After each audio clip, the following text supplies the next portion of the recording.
Lanchinho de hoje, bora lanchar comigo, meu povo. Fiz aqui um pãozinho artesanal caseirinho.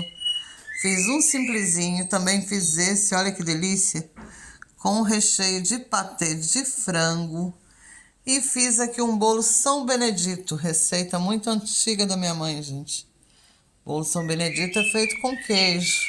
Você aí já comeu? Eu adoro esse bolo, é muito gostoso.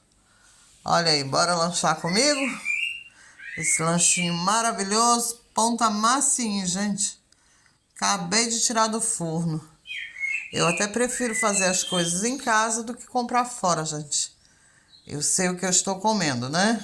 Por acaso, eu já experimentei esse pãozinho recheado. Está uma delícia.